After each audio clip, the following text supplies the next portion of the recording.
that I feel like when it comes to stuff like this, they got the code of the streets fucked up.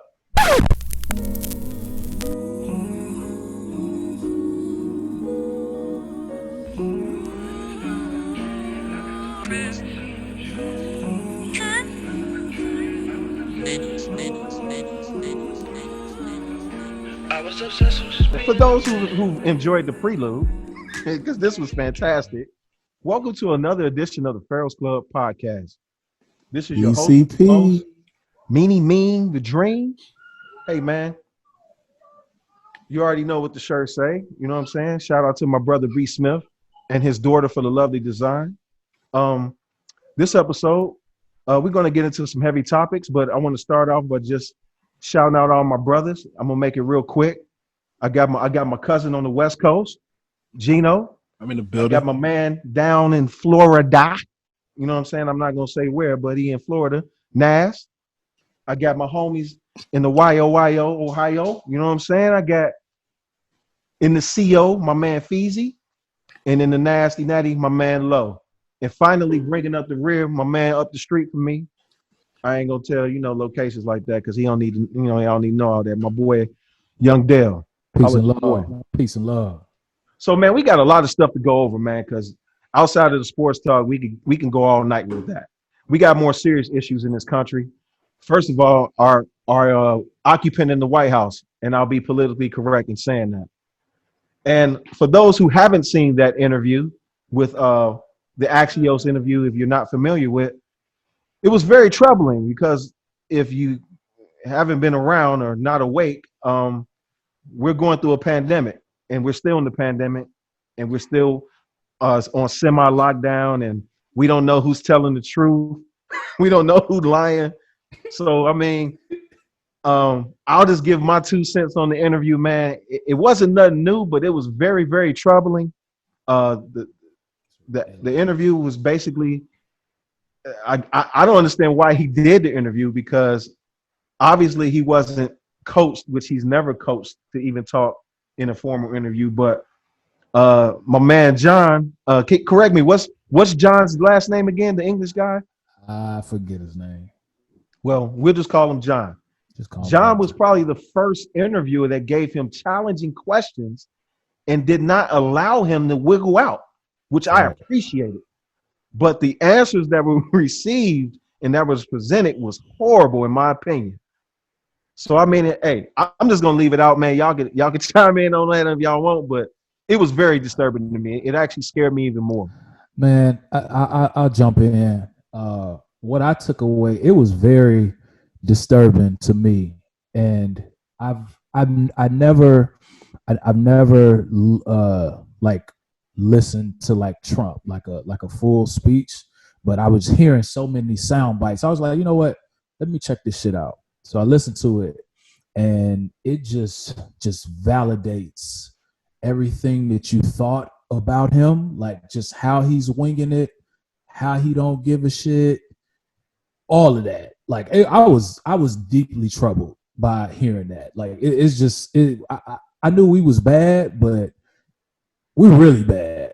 And the one thing that I can say that I took, playing devil's advocate, one thing that I would take away from that is that Trump is a businessman. Like, that's it. I mean, I think to just giving him the benefit of the doubt. And a bad businessman at that. Yeah, terrible. But, like, he does things in black and white. And I don't mean like black and Caucasian. I mean like it's no gray. You know what I mean? Like it's black and white, just straight like business. So when he said, it is what it is. Oh, hey, thank you. Oh my God, that was the quotable. He had the worst quotable ever in an interview. It is what it is. It's 150 people dying. 1,000 people dying. It is what it is. It is what it is. I said in business, but in business, you kind of have to be unfiltered like that. So, like I understand it from a business perspective, but you can't be tone deaf when you're leading the country and like people's relatives is dying. They don't want to hear no fucking, it is what it is.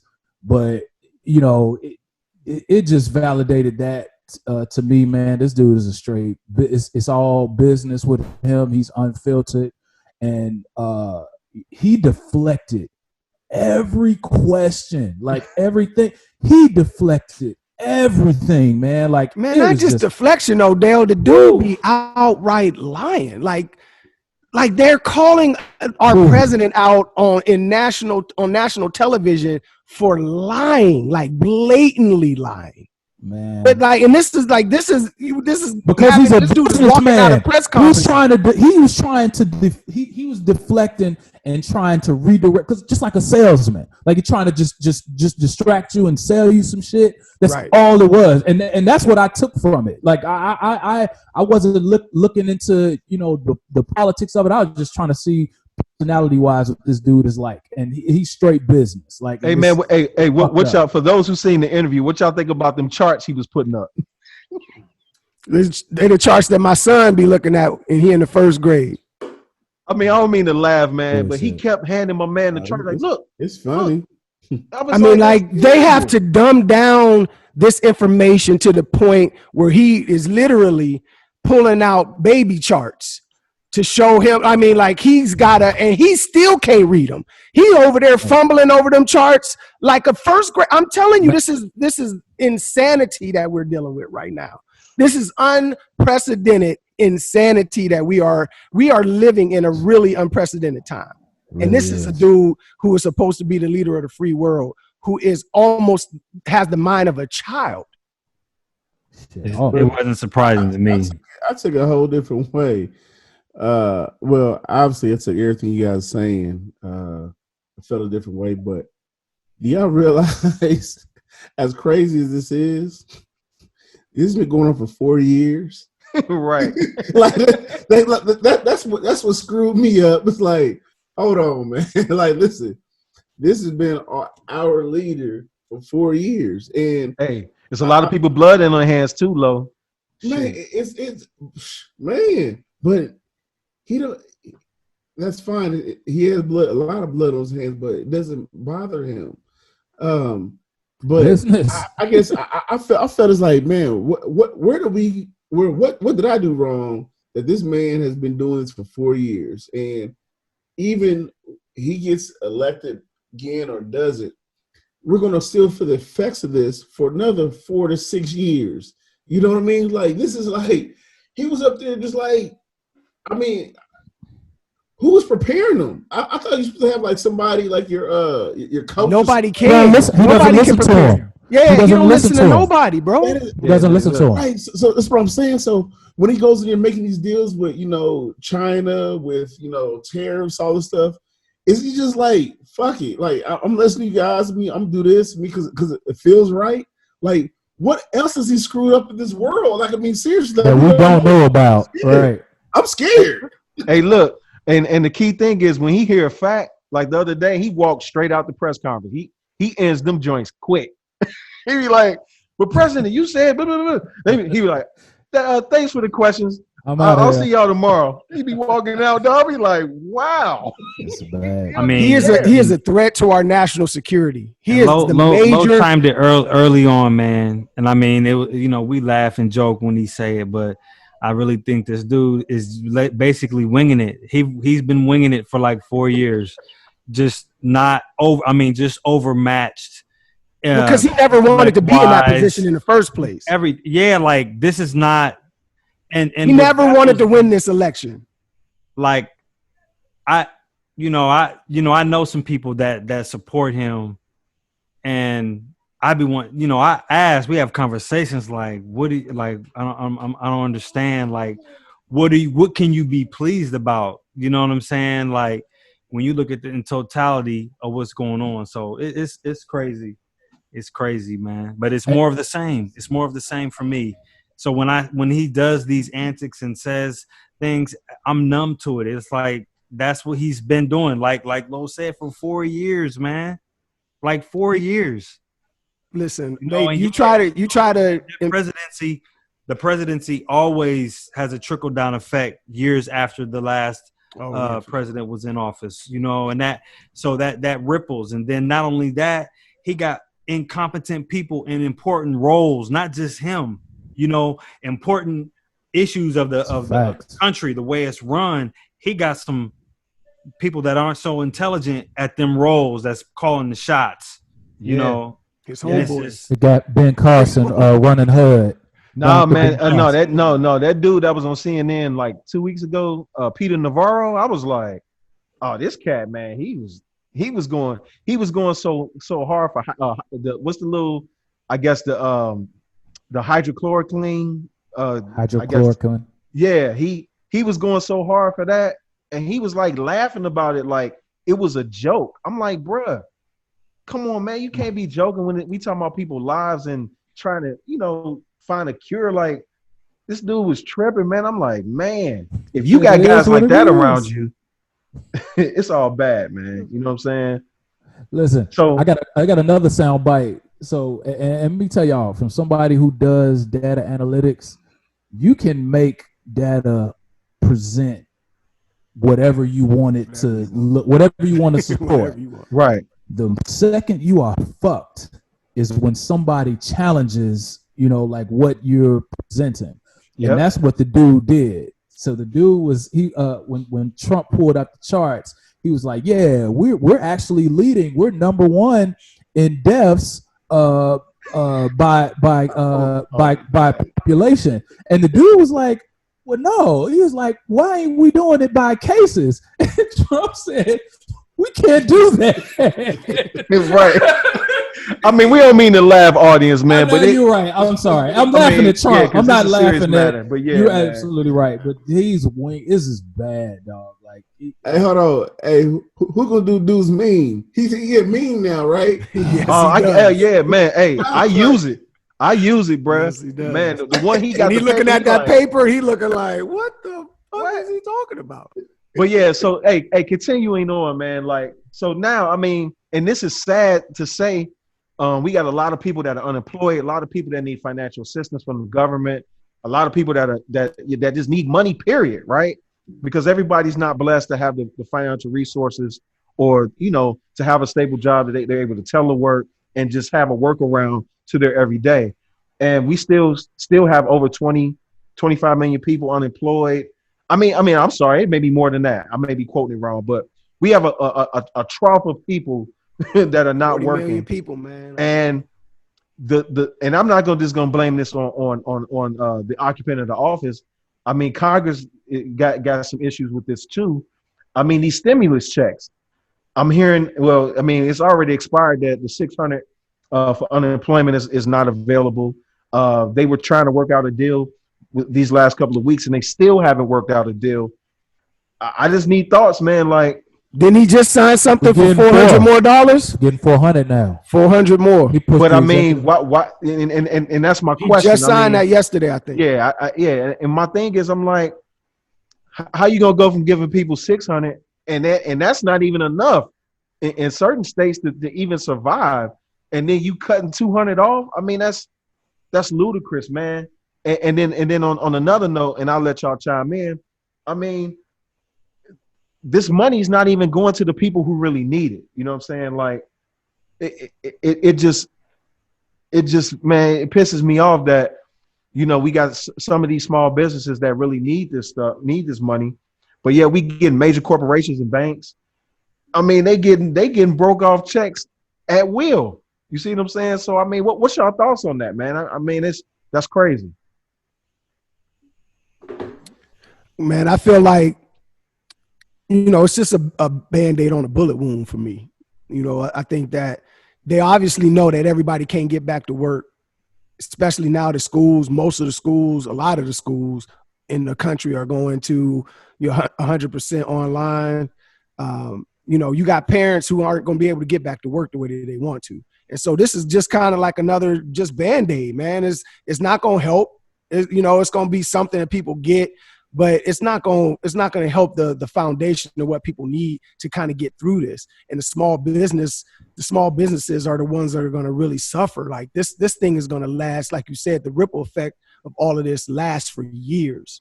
And the only ones that are going to be able to make it out of this, most of them are going to be the big conglomerates or the people who start new businesses from here on out.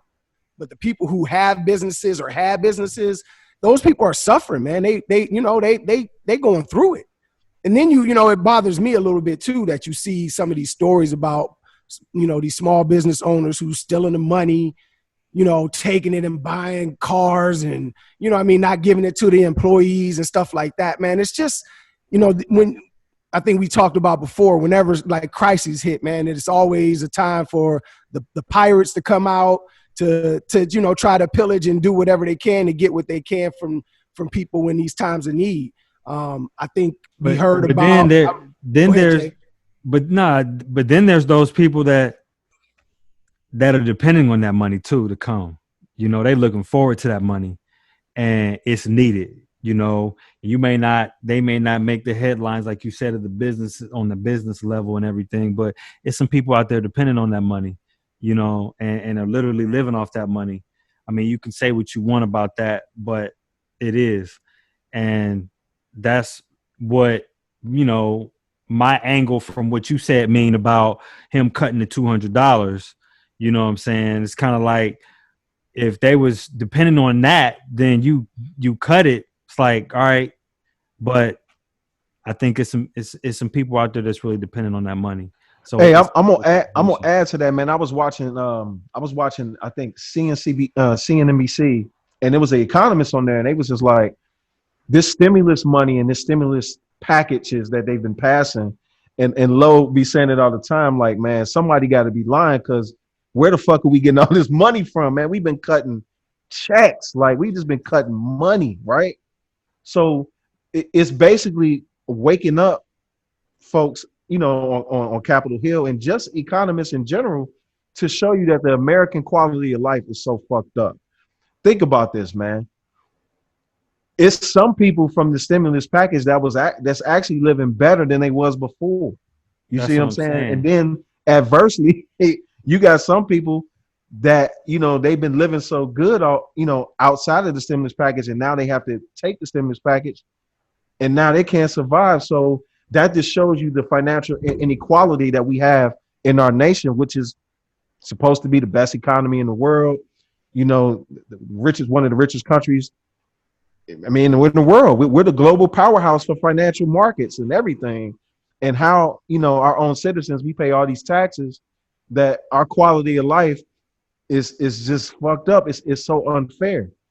I mean, what do y'all think about that? I mean, that's crazy. I mean, I couldn't imagine living off $600 a week. That's crazy. Well, first thing is, I mean, my issue and my dilemma, and, you know, something I've been asking questions about from day one is, we talk about Nash. You talk about you know, small businesses. I'm saying get funded. I thought a small business was like a barbershop, a nail salon, the chicken window, you know, down the street, you know, or a little pony keg or something like that, a little In-N-Out store. Could to find out, a small business is, you know, hell, corporate businesses, you know, was it steak and what is it, the Shake Shacks and the Lakers. Lakers is a small business. Yeah. That's what I'm saying. According to the classification, it's under 500. Yeah. So Catholic Church, Catholic Church got a gang of dollars off of this. Oh man, shit, so, Bank of America. That's what I'm saying. Right. So first off, if we're giving millions of dollars to these small businesses, I mean, then who's the little businesses? You know what I mean? What's big business? I mean, like, I don't get it. I mean, maybe obviously, you know what I mean? I don't take a finance class or anything, but when I hear small business, I'm thinking of the corner store. I mean, the people, you know, right? Mom and pop joints. Mom and pop, right? Yeah, the mom and pop. Is that the plumbing? Right. The shop down the street. So right there, that's the first fucked up shit we got going on in our economy in America. Yeah. So look, Lo, I gotta throw this out here, man. I gotta throw this out here. Yeah, I ain't gonna like when I say it, but when I heard it, I was like, that's fucked up.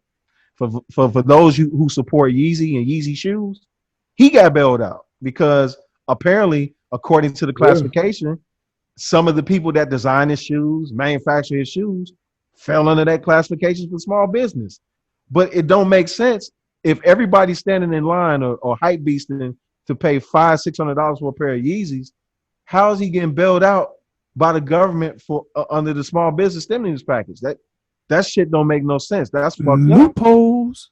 Yeah. Yeah, I mean, we'll that's talk what about that later. But yeah. Hold on, but that's my problem. So what I was getting to, so that's my frustration. These people who I know who has, you know, who can afford to take a hit during a pandemic, you know. But now we're taking Gladys around the corner who's dependent on $600, you know, a month. That was really helping her out to keep her water, electricity, because she has her grandbabies, you know, and now that $200 a week, that's $800 a month that she's losing now.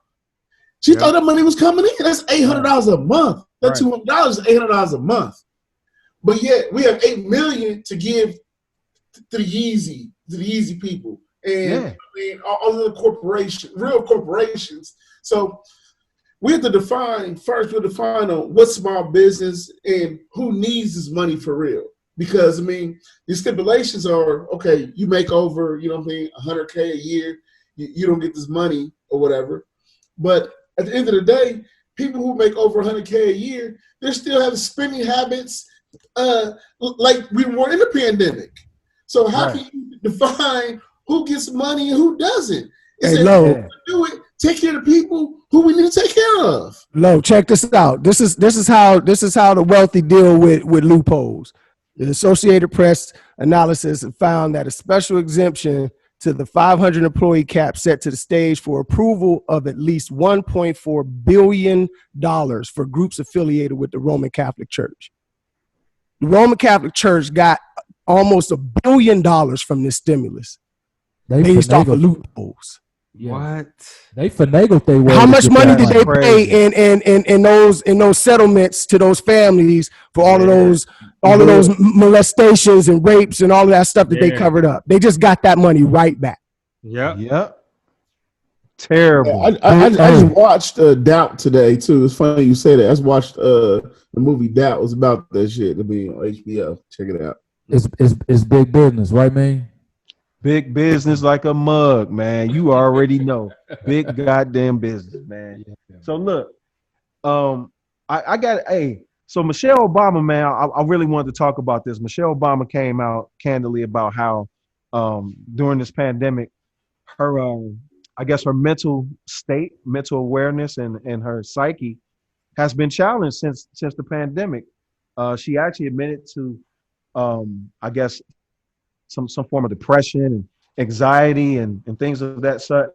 And my question to you guys is, you know, to state the obvious, the pandemic that we in, the new pandemic is mental health and awareness for, I guess, I wouldn't even put it in a classification of people, for everybody. I mean, from children on up to the elderly folk. I mean, is this going to be our new wave of a pandemic? Because from, you know, I know depression, it has been going up. I know a lot of, you know, a lot of people have been wanting therapy. Suicide has gone up. Suicides are going up. So, I mean, how do y'all feel about that? I mean, and again, you can answer it in a way of you could be self-candid, talk about how it's affecting you in your household, or, you know, however you want to discuss it. But I know for me and my wife, we've been trying to find activities just to keep us busy, you know, and we try to do a lot of fun stuff together. But I mean, over a period of time, man, not saying we getting tired of each other, but the mental psyche of not being able to do certain things that we were used to doing. Hashtag happy hour killers low.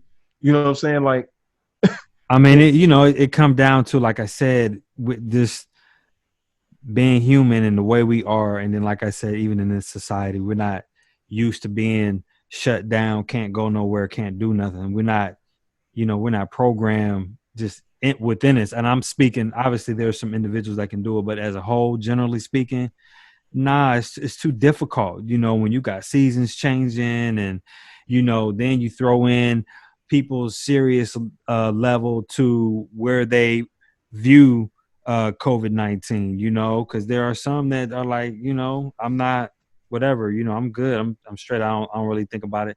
To those who are, you know, who you may say they're over the top with it. But so you got, and everybody in the middle. So if stuff is open up, there's going to be a large amount of people that are just going to go about the way that things are, like, hey, and I mean, that's just the way that it is, you know. And I mean, me personally, I shut down for the most part. I made a lot of changes and everything. So, you know, when everybody is thinking about it, you got to see where your comfort level is and then go about your business. So I'll piggyback off of that. I don't, and I'm just speaking candidly with my experience. My mental health isn't challenged so much from depressed and being in the house. My biggest issue right now is the anxiety of dealing with where have you been? You know, people want to come over my house. I can't tell you how crazy I sound because none of us have facts, right? Like none of us can pinpoint exactly when and how somebody contracts it, you know? So when I have visitors who wants to come over to my house, you know, I can't just take their word that they've been quarantining. And since I can't take their word, I have to try and justify why they aren't allowed in my house. And then I sound crazy. But then if I make an exception and I let somebody in my house, then I'm just like, oh, fuck. You went to the gym the other day? Oh, fuck. You know, I'm about to be down for another 14 days. So the anxiety in that is insane. And to actually keep it 100 with you, I ain't gonna say my cousin's name, but one of my relatives was planning to come up here for the march in a couple weeks. And you know, like I was just hearing people back home, a lot of people from back home are catching the virus. And, you know, just anxiety is just fucking with me. I got my mom up here now, she's elderly, you know, my kids are back in daycare. So, you know, I told her that she was good to come down here and crash at my place for the march. And, you know, anxiety kicking in, I had to call her and I was just like, yo, cuz, you know what I'm saying? Like, change of plans. Like, I'm sounding crazy trying to explain to her why she can't come anymore, yada, yada, yada. But, you know, I broke it down. She accepted it. And 2 days later, calls me and she got the virus, you know? So, yeah. So, and that is shit like that doesn't help my anxiety. It just makes it that much worse. You know what I'm saying? Like, so, you know, what if I'd have let Cuzzo into my crib? You know, my mom is here, my kids is here. Like, and so that thought is just always going to be circulating in my mind. Now it's just like, okay, off limits. Ain't nobody coming over to the crib no more. You know, so that personally, that's what I'm struggling right now.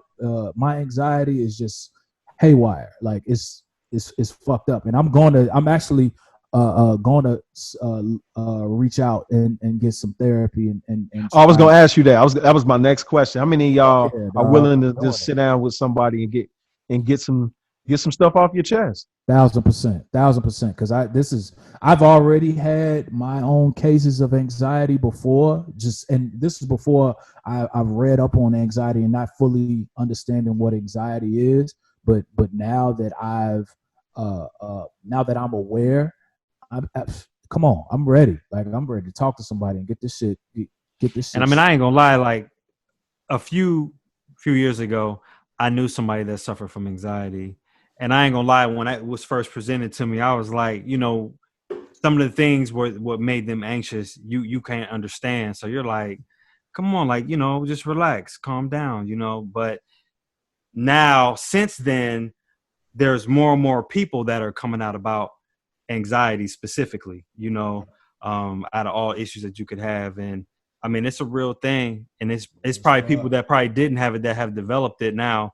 And again, that goes back to what I was saying about being in the house and not being able to do what you want to do, because that could cause that, because you're in the house all the time, or you're just not used to that. You're a person that's maybe outside. I always say, like, man, the extroverts are struggling out here because we can't be social, you know. So, but again, you gotta, I don't know, it's so weird because everybody views it so differently, man. And that's why, Jade, I think that's why it's important that in this time, people can't get in their feelings about stuff like this. Like, you know what I'm saying? Facts. I've been talking to my you know, my wife and friends, and just like, look, man, this is so unprecedented. People, you don't know where people stand with some of this. You know, Right. some of you guys, I think even Ameen admitted, you know, some cast ago, that until you get a vaccine or something, you can't come to his crib. You can't be in the house unless you mom or dad, and maybe not even them. But like, you know, everybody feels different about it, and you can't be in your feelings about that shit because it's everybody has the right to feel the way that they feel. One, because nobody fucking knows.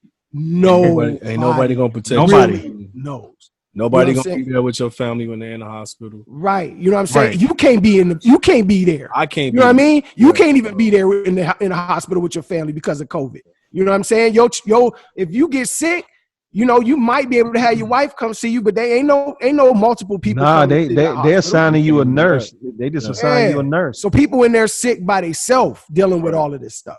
And so you know, miss me with your feelings about how I protect my family. Right, exactly. Right. And that's my thing. Like everybody should be very understanding of how everybody needs to be honest though. You know what I'm saying? Just be honest with somebody. Like the way that you came at your cousin Dale, I respect that, man. Like you have to just tell somebody if you feel uncomfortable with this kind of thing. But it's you know, everybody feels different. I told my wife, I said, I don't know, you know, I want to invite a couple people over for, you know, an outside event, but like, I don't know how they feel about it. And if they turn you down, do you know that they turning you down because they just feel some kind of way about COVID, or because they can't make it, or what is it? You know what I mean? And so this is going to be like uncharted territory for all of us moving forward. Yeah. You know, just trying to get together for birthdays, or trying to invite somebody over for a little, I'm going to have 10 people over, and then somebody like, nah, man, I appreciate you inviting me, but I ain't comfortable. Coming. And, you know, I know that you do this. I know that you do that. My wife is a doctor, so I get it. You don't feel comfortable coming around because you think she might have been exposed. That's your right, man. I'm going to love you regardless. I ain't tripping on that. Like, you can't trip in this era on that right there. As far as my mental health, I am more of an extrovert, I think, than an introvert. So I love going out. I love meeting new people, cultivating relationships, and people watching and all of that. That's my release. That's my therapy. And it's definitely been difficult for me to be inside, you know, and even being in Florida, you know, we can be outside a lot more often, and we have that kind of atmosphere, but it's still being inside. You're still in a bubble. You know what I mean? I haven't done anything that I really wanted to do in the last 6 months. And it is difficult. So let me ask y'all this, since I'm the only brother here without any children. I do have godchildren and nephews and nieces. What's the impact on the kids? I mean, and we'll get into the school conversation right after this. Right. But let me finish that. Okay. I mean, because go ahead. I just asked. You know, I just talked to my sons 2 days ago, and again, we in Florida. Weather is usually, you know, nice most days, but I noticed that they weren't going outside as much, like during the week. Like, you know what I'm saying? Like, we would be outside all the time, you know, when it first started. But I told them, I said, like, I noticed you guys don't ask to go outside as often. And I think, you know, I just noticed as a social worker, you know, you just know, like, I know that they are being affected in a way. They have a good life, and there's nothing that they don't want for. So they, you know, they're in a special place. But I also know that they still kids. You know, you see the kid that you just played with 2 months ago, and now he's riding his bike down the street, and you can't even talk to him. And they, you know what I mean? They like, Mikey right there. Like, why can't I talk to Mikey? And I'm like, I'm sorry. Like, Mikey's parents might not want him to come over here. You know what I mean? Like, I don't know. Like, Mikey's parents don't want him associating with people because of the COVID. And we got to respect that. And I don't really want you just playing with anybody. So it becomes very complicated. But there's definitely some effect there because I noticed that they always want to go outside, and they just haven't been wanting to do that lately. So I told them, I said, listen, man, next week, every day. We going out, we doing, you know what I mean? We gonna do it. We just gonna make it a part of the everyday, whether you like it or not. It just has to be, because they need to understand that we got to forge through this. Yeah, I mean, so, woo. So the question was mental health on this. Yeah. I'm screwed up. I mean, it's me personally. I mean, maybe, I mean, that's just me. I guess for me, me and mine, we're still working as if, you know, like this was August of last year. So ain't too much changed. My biggest thing is, you know, I lead a team of close to 300 people who ask me questions every day about, you know, COVID and, you know, the families and, you know, things like this. So, you know, when you have to lead a team of, you know, lead them, because I mean, you need to be productive, lead them in the right way. That takes a toll on you. Then you have your own family that you have to lead, you know, that takes a toll on you too. So I'm screwed up. I mean, I've been screwed up for a little minute. I mean, but I mean, I've always been a strong mind, a strong willed person that, you know, I just figure out a way to find peace and get through. I have a whole nother stance on this whole COVID thing, because I mean, like I said, again, I'm out here. I mean, like this, I've been out here. I mean, and I see people definitely getting COVID. I know COVID is real, but I'm kind of starting to like, start to live my life again a little bit. You know what I mean? Because I mean, if I can go to work every day, why should I sit in the house 24/7 every day? You know, since March. I mean, like I'm outside every day around literally about 3,500 people a day. I mean, give or take, you know, literally hand in hand. Obviously, I protect myself, things like that. So when I come home, I mean, I just been coming home. I ain't done nothing, but you know, I'm starting to get an itch. You know, I've had itches, but I mean, I think I'm gonna scratch them. I think I deserve it. You know, but I don't want to be selfish to, you know, my other family members and things like that. So I mean, I'm very cautious about, you know, how I'm going to proceed. But I mean, I'm very much affected by this this whole pandemic, because I mean, it's the unknown, like, as you guys all know. But I think I'm gonna change it up, because who's to say December's gonna be any different? Next December's gonna be different. It's like, I mean, I don't know what, if someone could tell me like a date we're waiting on to say, okay, you can live your life again, because this really can go on 2 or 3 years, and it can still be the same way. I know there's a vaccine and everything, so it's like, I think everyone is going to have to draw a line in the sand and be like, hey, well, I've been a good Samaritan, you know what I mean, for 6 months now, a year now. I got to try something different, you know, just my own sanity, and because something is dying inside of me. So this whole virus thing, man, for me, I'm not gonna let it control my whole life anymore. Obviously, I'm gonna continue to protect myself, wear a mask, and do this, because if you guys noticed or not, I mean, you don't hear hashtag stay home anymore. That's not what they're saying. Right. I've heard that for a month or two. It's just hashtag wear a mask. Yeah. And look, and with DeWine's false negative, false positive test. Yeah, I was getting to then the bullshit, these false tests. It's like, I know the virus is real, but my goodness, man, there's some hashtag everybody lying. There's a lot of bullshit in the game. I was talking to a nurse practitioner the other day. They get $50,000 for every COVID patient who they say died of COVID. $50K to the hospital.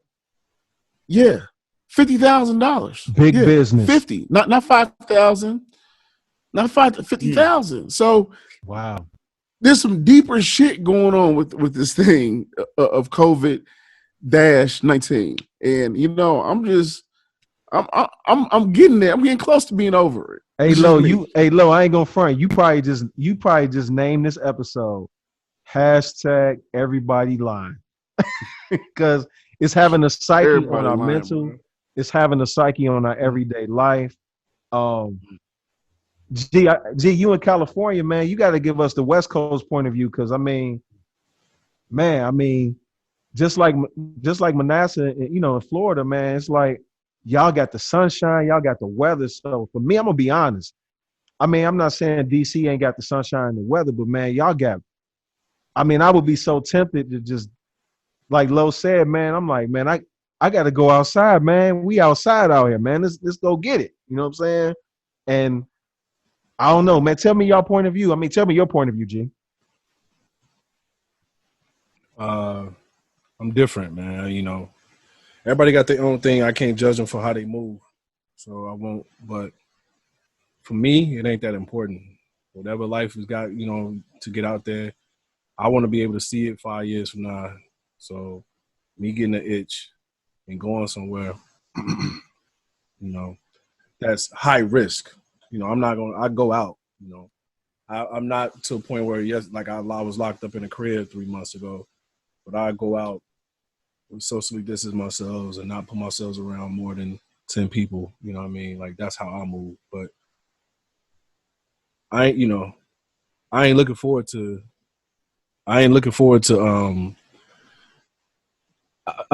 that shit don't motivate me to go outside and do things that I shouldn't do or put myself in a higher risk. That's what I'm saying. So at all, I can wait it out. I can try my best to wait it out, but because I look at it like it's a sacrifice for now, but you need to be around to be able to bitch about it later. So What? Okay, so sticking on the kids component, because I mean, we talking about kids. With the kids. Go ahead. No, I would say so. But my question is, so what if this is like they say, all right, guys, this is we're gonna have to do this for 2 years. Like everybody's 10 toes down for another 2 years. Because I mean, there's no end date. Nah, I am. Nah. No, I mean, I see what you're saying, Lo. Like, I mean, because you again, what are you supposed to believe? I don't know when I said it, but I felt like I said at some point. My issue is that what are you supposed to be able to believe? And everything they say is contradictory to what they said the day before. And so I read something that said, there's a chance that this may never go away. Like this is, right. They got experts saying like this is might just be life because they can't see a way that this is going to actually bend to the point where it's going to be gone. And on top of that, you still got new strains of stuff that's always going to be popping up here and there or whatever. So if we're going to have to live the way China been living, which is mask on when you travel, mask on in the public. Because I remember when I was younger traveling and I would see a person from an Asian country wearing a mask. And I always thought like, what?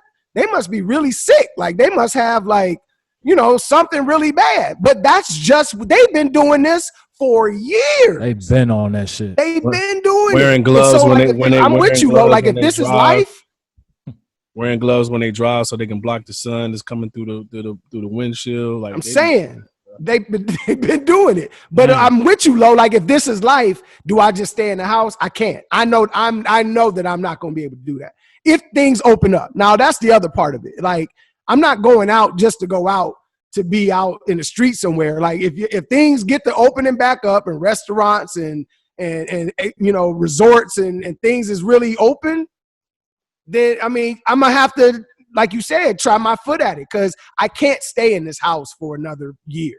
I can't do it. I need to get out and see people. I need to touch people. I need to see it. It's just. I mean, and I'm with. I gotta agree with G, man. I mean, I would love to get out like everybody else, but I mean, just for my sanity, if I gotta stay down for another year or two, shit, so be it. You know what I'm saying? I mean, it just is what it is. So, but how do you know? Listen, I don't. It's we CNN. don't know. CNN, Fox. Don't know. I'm saying. It's the unknown. So I think half of what is going on is we letting the media control our life. I mean, I agree. That I agree with. That. Yeah. That I agree. I don't know if I agree with that. Only because there's some degree of it, obviously, but people are really getting sick. Like That's what I was this ain't gonna no, this ain't That's no it. like, this ain't no fairy tale. Like my wife is in the hospital saying that the only time people are coming in the hospital is not for no fever. Like people ain't even taking temperatures no more, bruh. People are coming into the hospital not being able to breathe. Right. Like their respiratory systems are failing. They can't breathe. They got water in their lungs. Like this is not a drill. Like, you know what I mean? I get it. Like, initially I thought the same thing. First 2 months, I'm like, maybe they kind of inflaming this a little bit. Like it don't sound like it's real, but I mean, we all know people who have either died or gotten sick by this thing. Now, most people ain't gonna die from it, but we've had 180,000 people in America to die from it. Right. That's what I was gonna say. I was gonna say, look at it like this: do you know somebody that has had it? Do you potentially know somebody that's died from it? And if you can answer either of those questions, then why is it something that important to put yourself or your family in jeopardy of if you can control it? Right. That's a good point. That's a good point. What okay. we're talking about, hold on. Well, what the question was or came off of Low saying, I got the itch to go have fun, to get out into the world. Normalcy. Well, extracurricular shit, because the normalcy is him having to go to work that we can't say nothing about. I'm talking about. I'm strictly talking about the stuff beyond the things that you got to go out into the world for. It's leisure. Yeah. Okay, so and here's a remix, right? So hold on, it's a good remix. And we're gonna talk about it because we're talking about virus, things like that. So everybody is all up in arms. We're gonna lock it down now. I mean, I know we all married men now, all this stuff, right? I mean, thank God we're all, or you know what I'm saying. But when it's always been HIV, STDs, all this other stuff going on in the world, unfortunately, I mean, everybody wasn't on 100%. You know what I mean? I know how I was. I mean, for the most part, I'm a strap up dude. Like, I mean, like, listen, I mean, I see where you're going. Clean this up, dog. That had me shook. No, real shit. My homies tell you like, nah, Low, nah, I'm a strap up. I was a strap up artist because I mean, I was scared, but I'm saying like people wasn't all worried about in their heydays of strapping up and catching HIV and all these other diseases coming up. So there's going to be a fine line. You know what I'm saying? It's going to be a breaking point for everybody. I mean, it sounds good that I could be in the house the next 10 years just doing this. You know what I mean? No, I mean, I can't see it. Listen, Low, you a crazy motherfucker, man. What it all comes down to, man, everybody has their own sensibilities, and it all comes down to what are you willing to take the chance for. Yeah. Los, he wants to take a chance to, go take a trip with his wife. I get it. I'm not there yet. I can't even go to the fucking barbershop. Like, I ain't that bold to go get my hair cut yet, so I'm about to be Wolfman out here. But so it's everybody else. It just goes person by person. So look, this is gonna be my last COVID-based question because we got to get into some other topics, man. Low, you are crazy though. Hashtag everybody lying. Remember this for this episode. Everybody lying. So you brothers with kids, man. Like the big political issue and the big issue according to the pandemic is: are you sending your kids back to school? Are schools reopening? And I mean, for those who've been paying attention in the news, the one, I guess, student that took a picture of their school in Georgia, and then the hallway was just full, wasn't no mask popping off. She ended up getting, I guess, suspended for even taking the picture and posting it. So, I mean, how do y'all feel about? Are y'all even comfortable? I know Geno kind of already answered his point of view, but I mean, how do y'all feel about sending your kids back to school, daycare, or just send them around the people, period? I ain't comfortable at all, but I mean, I got to do what I got to do. I mean, what does that mean? Oh, no, you got to clarify that. Well, yeah, I'm about to tell you. Like, unfortunately, I mean, my son, he has to go back to school because there's no one to watch them. I mean, I can't. We're not in a position to retire and say, "Hey, one of us can stay home."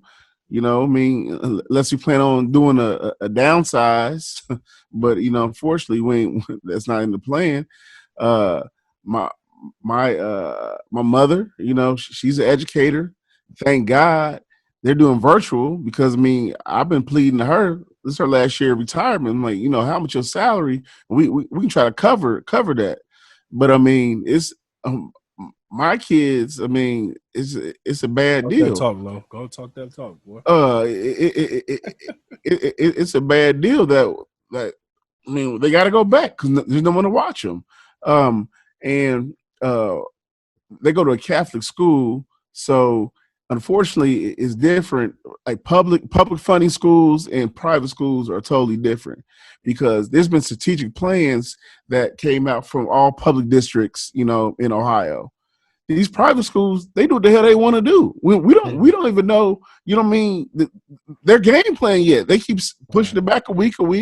Hell, he's supposed to go back in 2 weeks, and we just know it's gonna be low numbers in the classroom. He's pre-K, thank goodness, but we have no idea, how this is gonna play out. But unfortunately, they got. He has to go back to school. because there's no one to watch him, and we'll pray on him every day. But it's like I feel like I'm sending my son off, to go fight in Vietnam a little bit because it hurts. I'm scared. I'm scared to go to work every day myself, right? So now I'm sending my son off, to do the same thing.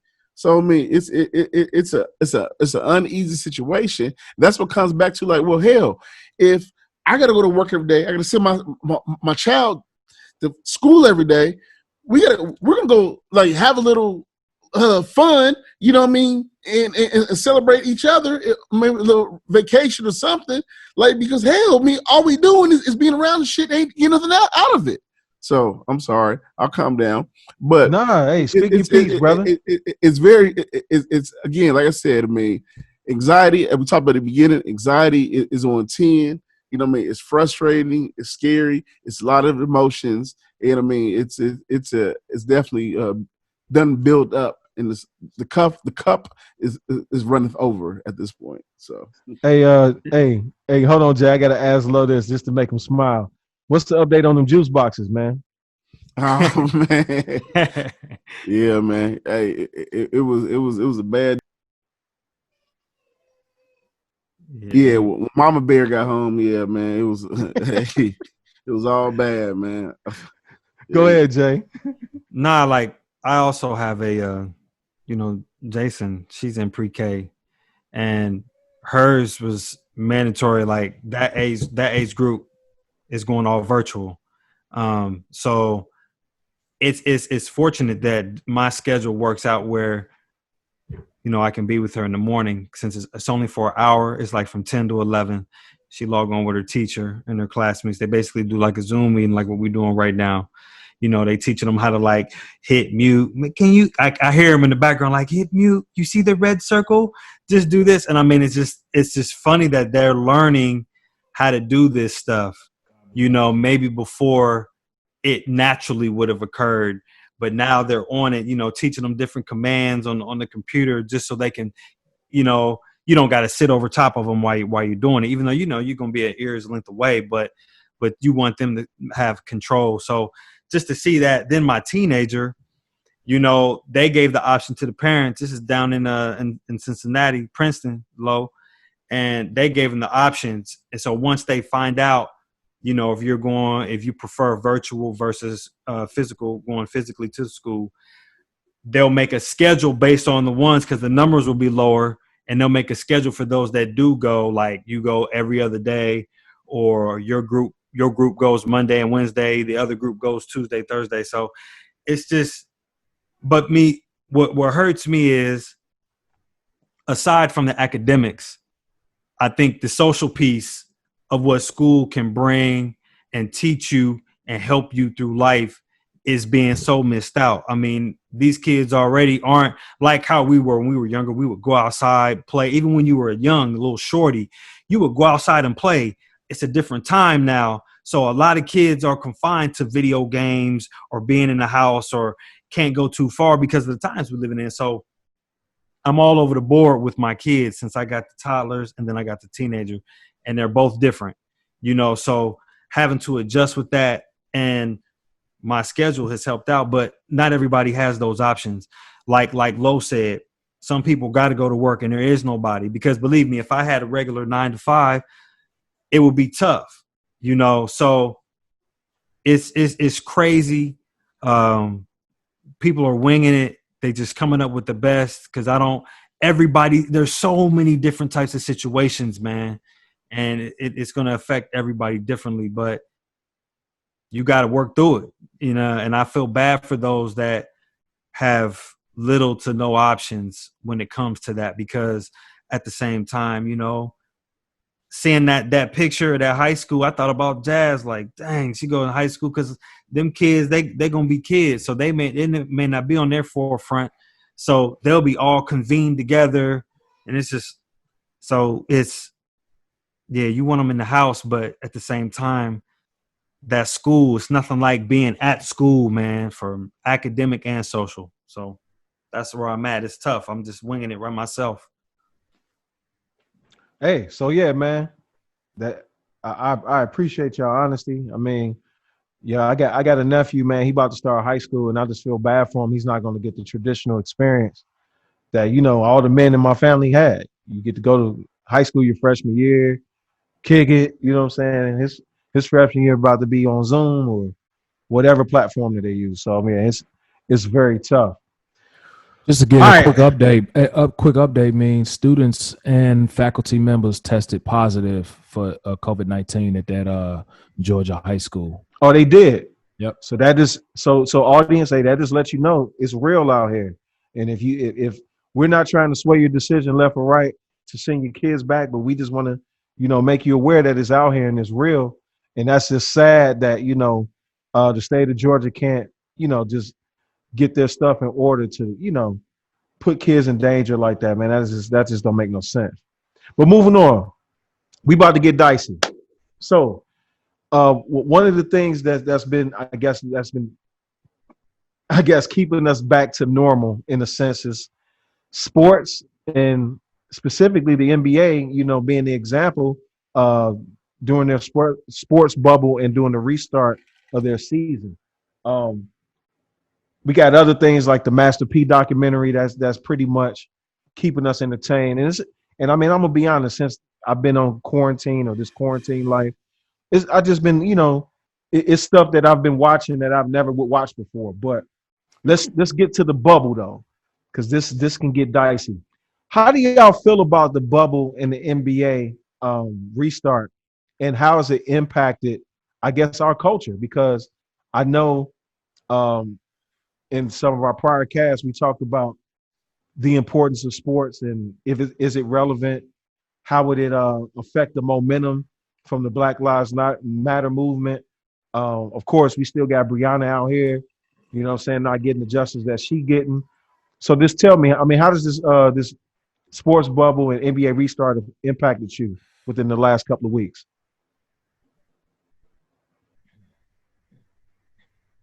Well, for me, I was one of the ones that, as long as they brought the messages along with them, that I was welcoming the sport back, because, a portion of what gets me through, right, me being, I guess I'm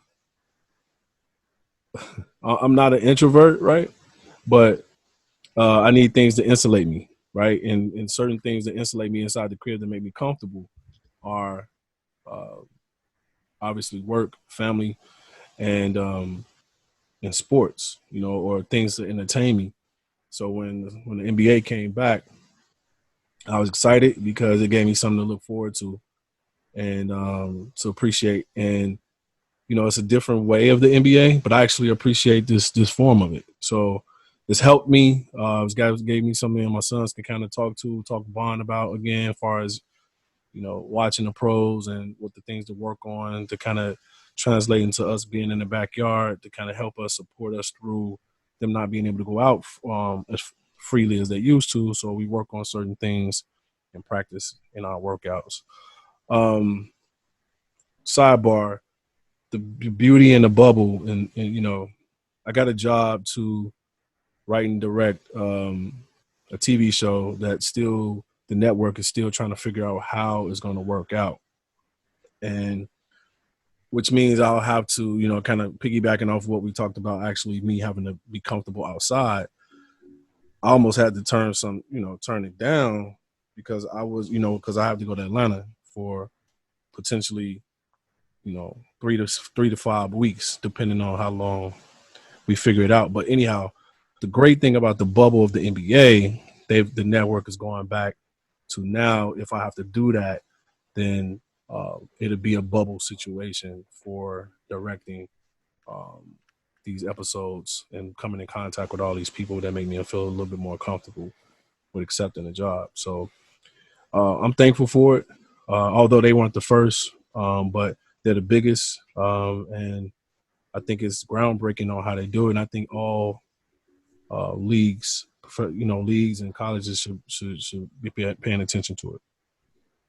Should the MLB need to follow their lead, but we'll get on that later. Oh, another thing, bro. I was just gonna say, can everybody do it? I think that the NBA is like the only major sports league that can do it.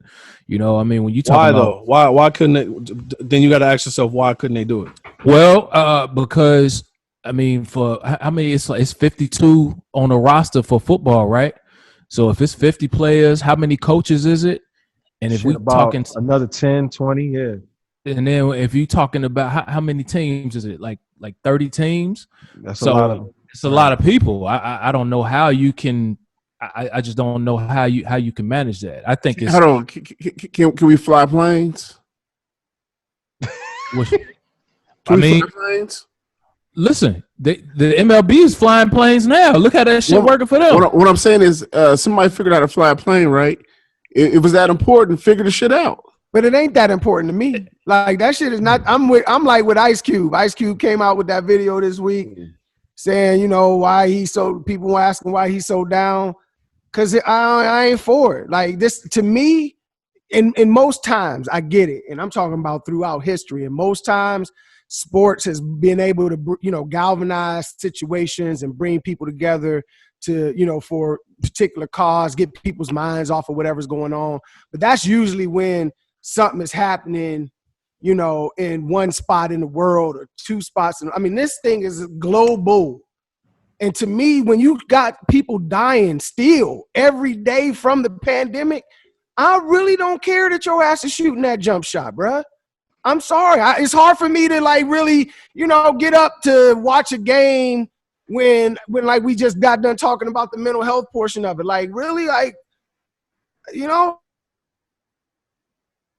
for it. And so for me, I don't think that sports is essential. Standing in a hold of what's happening, that, you know, that we gotta have sports. I just don't believe that. But I also think that the NBA is doing an amazing thing. If ain't nobody lying, which we don't really know because everybody lying. That's what Lowe said. They saying ain't nobody sick in the whole bubble. Ain't nobody tested positive. So if they doing something right or somebody lying. Brian, I'm telling you, man, Brian have COVID. He's still gonna be out there hooping. I don't care what nobody say. But to answer your question, dog, for me, we all was just talking about us yearning for some type of normalcy, and that's what this does to me. You know what I'm saying? Like, I don't even care who wins, to be honest with you. You know what I'm saying? Like, this is just a degree of normalcy for me.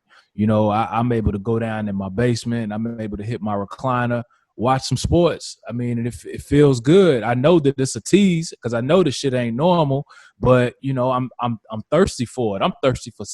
Lowe's talking about his itch. Like, I'm itching for just some type of, you know, normal life, and that's what it does for me. You know what I'm saying? At the end of the day.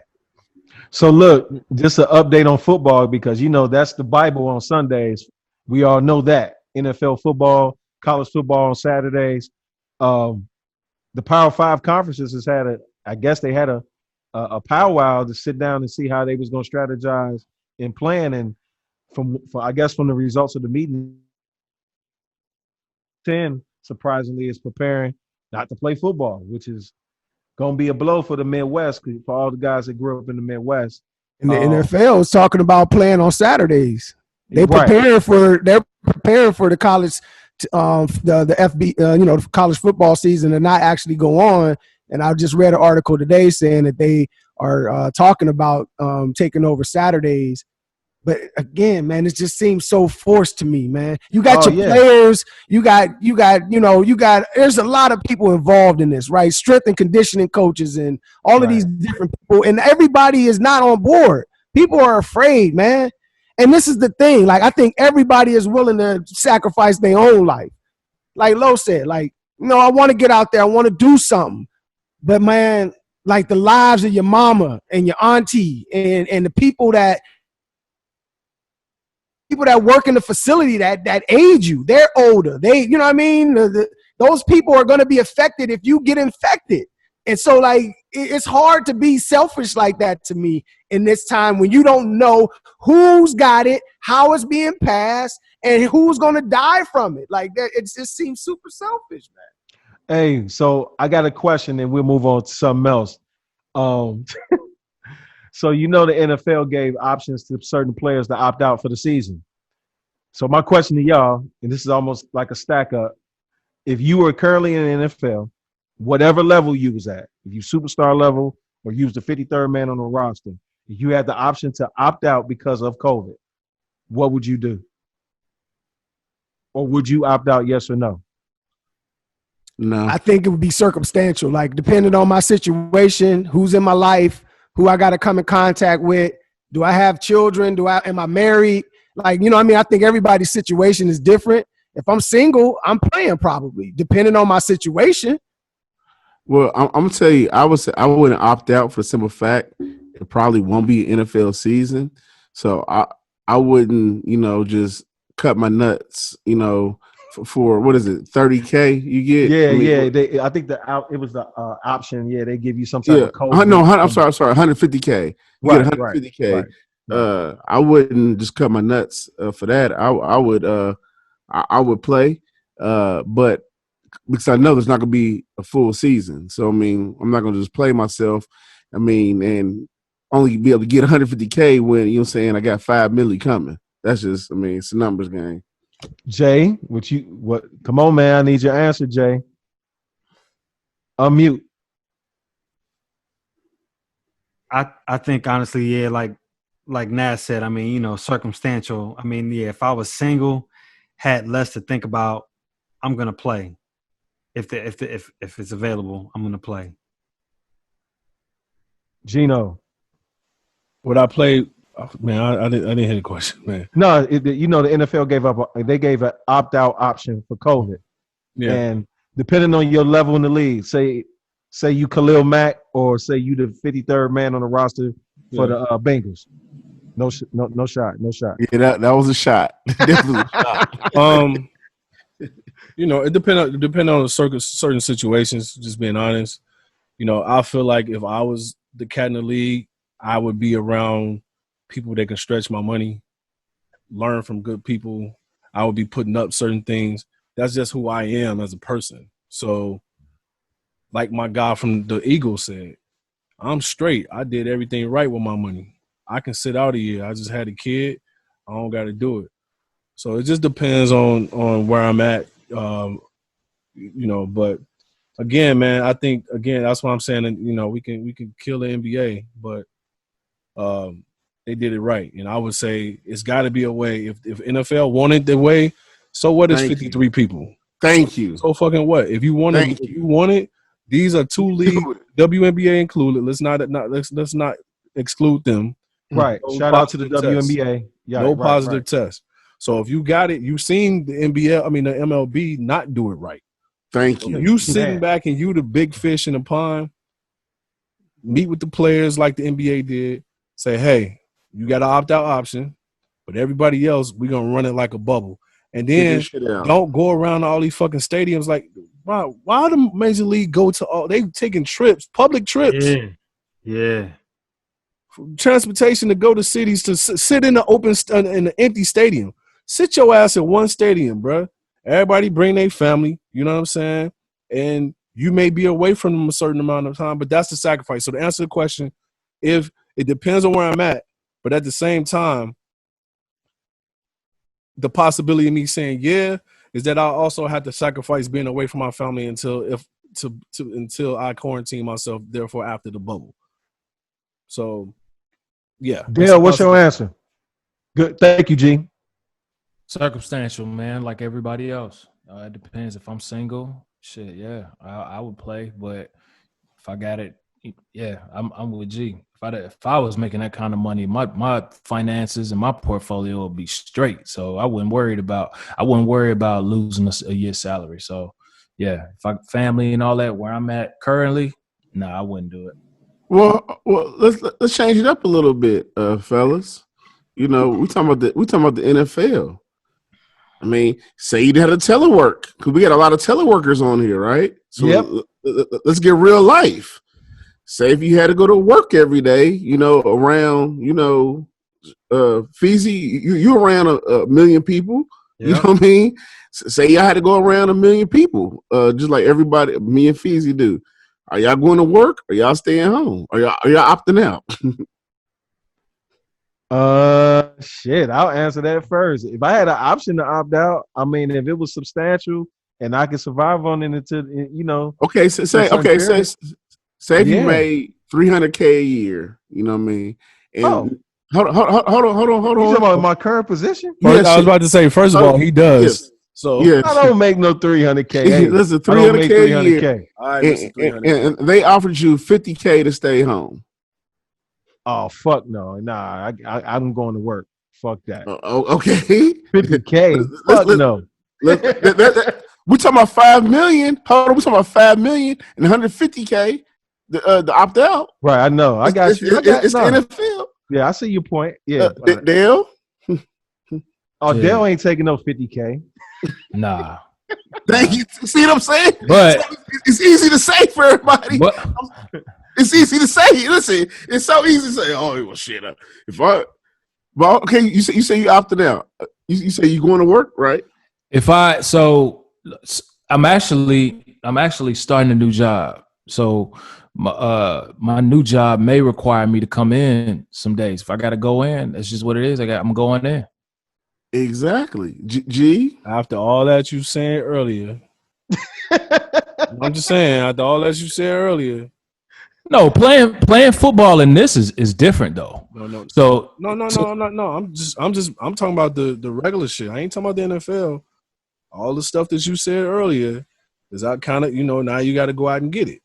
Right. I mean, because if I got to do it, I mean, so does the NFL players got to do it, right? Same thing with me with the bubble situation. You know, I'm gonna have to do it. You know what I'm saying? This is my first opportunity, so I got to figure it out.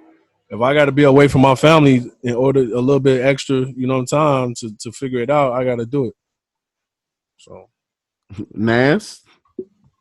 Oh no, I you want me to answer for Nas? Yeah, I'm not. Again, you talking about a situation like the bubble. Where, you know, where I'm sure, you know, you got these guys who are very conscious about what's happening and they were able to make that happen. But if you asking me to just like roll the dice with it, yeah, I would opt out. I would. And again, this is all depending on the scenario, bro. Like, if I got a new, because the reality is like it ain't one or two dudes that opted out. It was like 60 or 70 dudes that opted out. Yeah. So eight on the Patriots. Eight dudes on the Patriots. One squad was like, I'm good. But one had a new baby. You know what I mean? Like it's all you know what I'm saying? Like 60 isn't a lot though. 60 isn't a lot. It's not.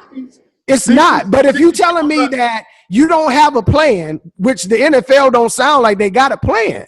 The NBA came up with a real plan, like a viable plan. And they're working the plan, and it seems to be appeasing even the stars. And it's one thing if LeBron and them ain't coming, but LeBron and all of the stars is actually there. So these dudes are seeing something that they appreciate and can work with. But the NFL ain't done that, and you asking them to jump in with their lives and their families' lives at risk before you come up with a viable plan. I'm not with that. I feel you, but let this be known. It's probably 1,700 players plus on the roster of the NFL, and 60 players opted out. Yeah, that's peanuts. True. That's true. All right, that was a long version of a stack up, but I'm gonna continue on with another stack up, and we probably could just finish out this cast for the night, fellas. I'm just gonna switch gears because we've been so serious.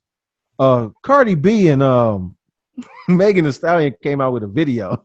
Bring on some of that, man. And we had a very spirited debate about who would you choose. Now we've had stack ups in the past. We've paired Rihanna against Queen Beyonce, and so this is going to be very interesting to see these answers between these two young ladies. First of all, I just need to ask: Has everybody seen the video? Or let me say this. Times have changed. Disclaimer. Times have changed. You know what I'm saying? Like, look, y'all remember the Super Bowl with Janet Jackson and the titty, right? Like, we all know the infamous wardrobe malfunction. People almost lost. People, I'm sure, lost their jobs over that. It was scrutiny for, it felt like, years. Now we got videos where chicks is just doing soft porn, and it's just what it is. So keep that energy, okay? So we're gonna stack it up. We're gonna end this off right. Who are you taking? This off top. Cardi, all natural. I'm giving mine, and I'm a bow out. All natural. Give me. So that's Nas for Megan. Well, okay, I got to ask you this, Nas, before I give you your little point. How you know Megan is natural though? Do you really know? I don't really know. I don't really know any. I know that she looks natural, and I think in a couple interviews she's claimed that she's never had any work done. Okay, so I mean, based off of what I see, give me that. Give me Megan. So that's one for the stallion. Okay, Jay. Cardi. Okay, we lock. Okay, you got any reasons why? Well, no reasons why you picking Cardi. What you about to say, Dale? I'm curious, like what? So this is just a hypothetical for a night for. I mean, just in general. Dale always gotta go deeper. Like, man, just keep it simple. It matters, man. It matters, man. How it was originally put out there was for a night. Yeah. For a night. It matters. So, all right, always gonna be deep. So we got 1-1. All right. You know what? I'm gonna save low for last. So Dale, since you want to be intricate and granular, motherfucker. He can't answer. He's checking over his show.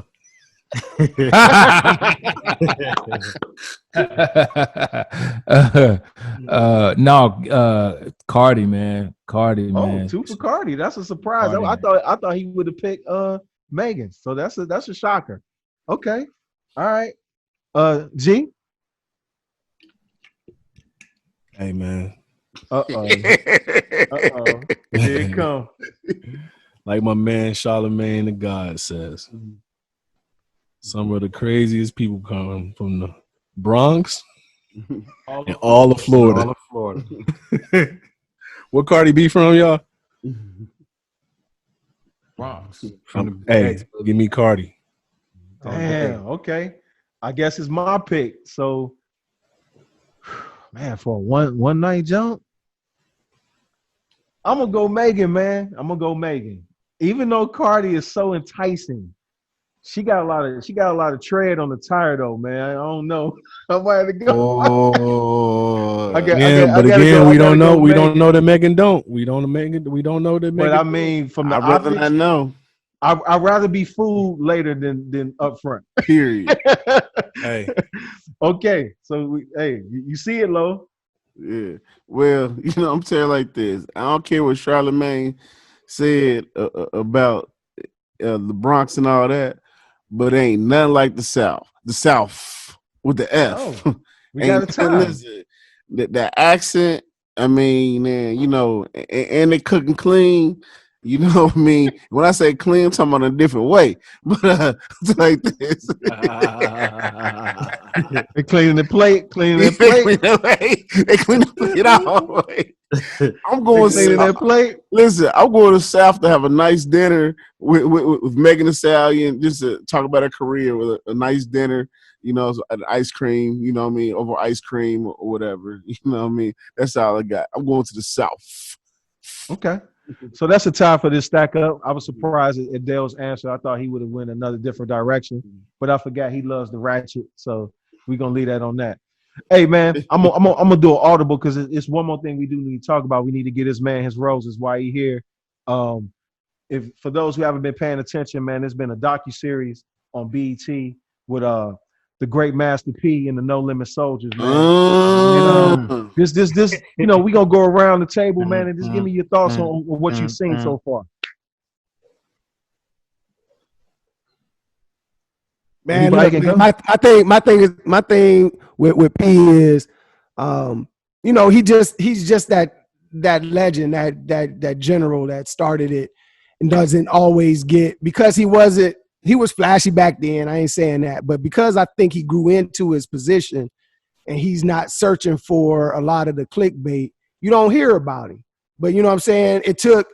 I remember hearing about the story about him and Snoop. Like, Snoop with this new, with the Versus Kate, told the story about how P pretty much saved his career and all of that. But I remember when that happened, and I remember reading all of the stories coming into it. And P was just always about family and making sure he represented not just where he was from, but just the culture and all of that, man. And so you just got to really appreciate the fact that this dude was one of the first. I'm talking about clothes, movies, putting your boys on, getting definitely everybody in the hood on. Like, you know what I'm saying? Like, he was a trendsetter in that sense. Like, people laughed at him in certain instances or whatever, but the dude never wavered. And he was a G from start to finish, man. And so you can't do nothing but take your hat off to that dude. And I just don't believe that you're gonna have a lot of the, P. Diddy's and all of these dudes if you ain't got, No Limit. Like, No Limit is just, these dudes was amazing, man. I'm recording it, so I can't wait because I'm gonna watch it all together. But what I do know, I'm excited to watch it and I can't wait. But when it was happening in the 90s, man, this dude was putting out a CD every single week.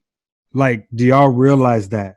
Yes. Every week. Yes. Every week. Not once a month. Had every one of them. Mixtape game was on fire. Not once a month, every week, dog. And it would be he had people waiting, like, oh, it's another P album, and this shit was banging. It would come out, it'd be a couple songs on there, and like you said, Nasa, piggyback on what you just said, he put all them people on. They had their moment. They had their moment of fame where they was hot, and some of them had more extended careers and didn't. But I just remember that, how he had his hand in everything, and how he orchestrated that business sense, man, had to be on point to do that. And that was all independent and his, and the way he did it. And he created an era of music, that there's some things that then spun off of that since then. You know what I'm saying? And there wasn't no other sound like him, and no one else was sounding like that. I can't wait to watch it, because I know it's going to take me back, and I'm going to be breaking out my old, all my old, them colorful CDs with the bling on there, different colors. You know what I'm saying? Jay, you said the 3D enlarged pictures. I'm telling you, that was hot. That independent, man, like that dude he believed in, man, look, he believed in himself so much that he just invested in himself. And it's what they'll be talking about all the time. Just believe in yourself enough to invest in yourself. That's it. And I was so I love that's part of the reason why I don't fuck with social media, man, because on social media all it shows is the wins. I'm interested in seeing the losses, the L's, you know what I'm saying, how people came up. Fucking love that shit, man. Like that nigga, you said it, dog.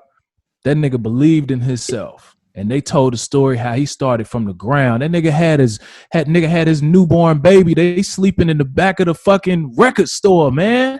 Yeah. That nigga had a vision. That nigga had a dream. He stuck to his guns. They thought that nigga was corny. They thought he was lame. They laughed at him. They called him a fucking country singer.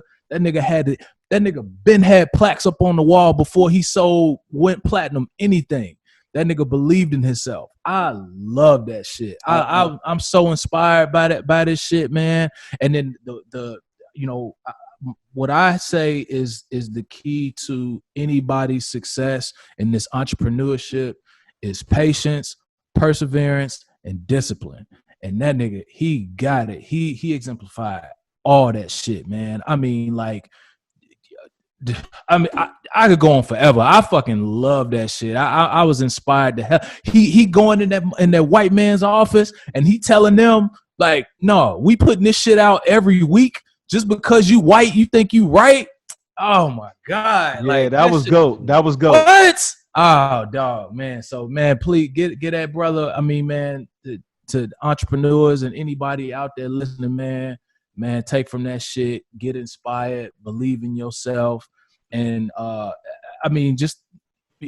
love seeing anybody who has a dream and they pursue a dream. You know, a dream is just what it is. A dream is something that no one has done before. You know what I mean? So between Master P, or if it's Kanye, or if it's Jeff Bezos, these niggas have their dreams and they execute it. Fucking, I was watching a video the other day on Jeff Bezos. You know, he was talking about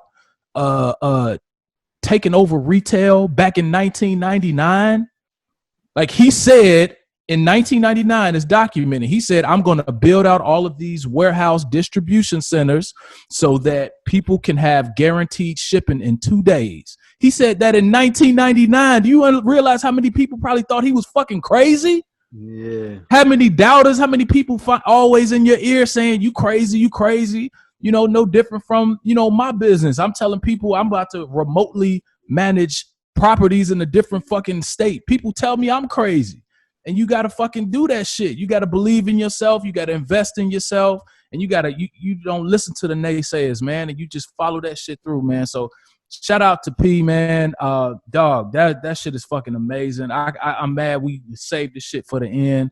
We could talk about this shit the whole fucking podcast, but get that brother his roses, man. That nigga's a fucking legend, icon. Fuck rap. He just, everything he does just in business, man. Like that nigga, the greatest, dog. I fucking love it. Realest shit he said, the realest shit that didn't even come out of his mouth was somebody else's mouth, and you can always gauge how a nigga hold his people down, how somebody hold their people down, what their people say about them, right? And he was like, yo, it was 6 things that you got when you signed a no limit. A house in your name, a car in your name, a Rolex, a no limit chain, and your own bank account. Your own bank account with your name on it. But all of them things had your name on it. You had the deed to them jumps. So I know I'm missing one. But when they said that, you know what I'm saying? For me, he's always been somebody that I look to was just like he dope. You know, there's a piece of P that I gotta ask y'all. I hate to bring this up in this situation, but is it a piece of y'all that sometimes y'all hear P say something? It's a small piece of percentage of cap there. In what context? Like I believe 100. I believe 80. I believe like 98% of what he's saying is accurate to how it happened. But I think it's I see what you're saying. It's 2% of fluff there to make it a little. Everybody put sauce on something. Man, I was about to say that's just human. That's human. It's impossible. I'm just What you think? Impossible to be 100%. What you think you're fluffing on? The ego Though? is involved. You put sauce on something. I mean, in the documentary, for example, Yeah, man. the moment when he was talking about his gun didn't shoot. there you go. See, I know. I knew. I thought I was the only one. I I haven't watched the whole thing yet. I'm like Jay. I want to kind of get it all in one. Hey, get, G. I was sitting here like, Yeah. So And then he let it go. I And was it like, worked perfectly. I was like, all right. I believe a portion of that happened. He put some sauce. but it didn't happen like that. Come on, G. You in film. You know how it is. A little embellishment. It ain't always 100. I hate to even bring this up because I He put some sauce in that story. You know how it is. That's all I was man. saying. That's all I No, was what about the conversation with Suge Knight? This city too big for us. Yeah, he told Suge in his state. I believe that story though. I believe he said, That one. when you move. I was like, Hey, but hey, okay. hey. So for me, everything Dale said, 110%. But my biggest takeaway thus far is know your worth. You know what I mean? Absolutely. Know and believe in it. You know, don't let nobody short sell you. Like they try to give you like was it an M? They said, "Yo, we'll give you an M." He like, oh, he shit. said he was like, I'm worth that much. Yes, I. You know what I mean? So listen, man, for all our listeners, young entrepreneurs, black brothers, sisters, hey, Caucasian, white, Chinese, whatever you are, know your worth and believe in yourself, man. Like, I mean, Look, like never short sell yourself. I mean, that's the real. Know your value because you matter. Like that's my biggest takeaway from this whole thing. Know your worth. no, let me tell you. Hey, hold on. Listen, hey Dale, and put tax on it.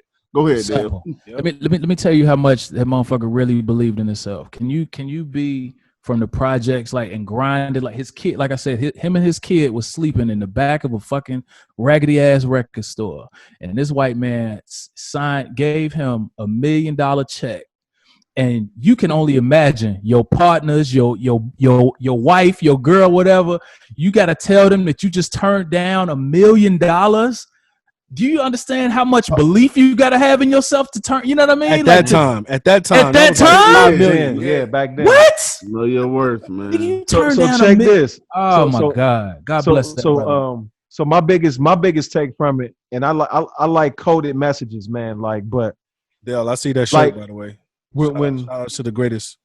Yes, sir. So, when he broke down the percentage of what he gets off each album, bruh, 80-20. Yeah. What? Yeah. Do y'all realize what that means? Yeah. Y'all, he's laughing at everybody in the game back then. Yeah. Somebody get off your shit. Somebody. It was 85-15, but he had to go back to go get some little bread. So Right. But 80-20, son. The original 80-20? deal that he got signed off on was 85-15, which is immaculate, still beautiful with the 80-20. Woo! Man. So he sold 75. He sold 75 million records. Let's just say them shits was 10. Let's just average 10 a pop. He got $8 off. Each album. $8. 75 million records. Do the math. I'm about to do it right now. Between 80 and $8.50 or $88 off each joint. That's what that is. Right. So that's 600 boys. So it means he saw 300 million. Oh yeah, no. He definitely seen 300 million. That's what I'm saying. Hey, listen, that's what I'm saying is he saw 300 million. Yeah, like liquid. That's why in the videos he used to be so hyped. Assets. Because he had another 100 on top of that was worth 400. So the other 100 had to be in assets. Yeah. Wait, you say he had another 100? What? He was worth 400 according to the Forbes. Right. Oh, of course. Yeah. And that's just music. That nigga they said he made like 200 or I don't know, maybe 20 million off the first I'm About It movie. So yeah, which he sold out the trunk and had real crackheads in it. Right. Yes, sir. But look, love that shit, man. On a positive note, man, AP, man, keep doing what you're doing, man. You know what I'm saying? You changing the game. You got the rap snacks, you got the noodles. You know what I'm saying? You empowering these young dudes out here to get Man, that you hustle. got your family, P. Yeah, Get and your he- family on.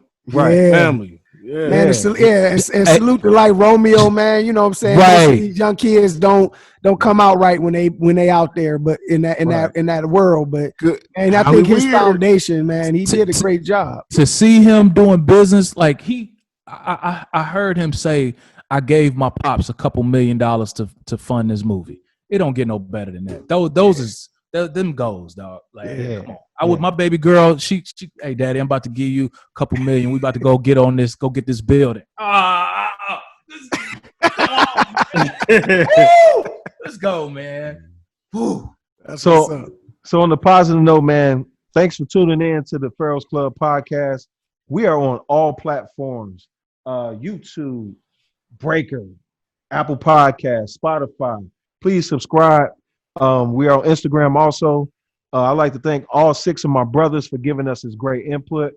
I would employ that you stay safe, take care of your family, stay healthy, stay sanitary, man. The brothers from the PCP, man, we love you. And thanks for your support again. Until next time, holla at your boy. Oh, hashtag everybody lying. Hashtag everybody lying. Capture, lock up Breonna Taylor's killers. Facts.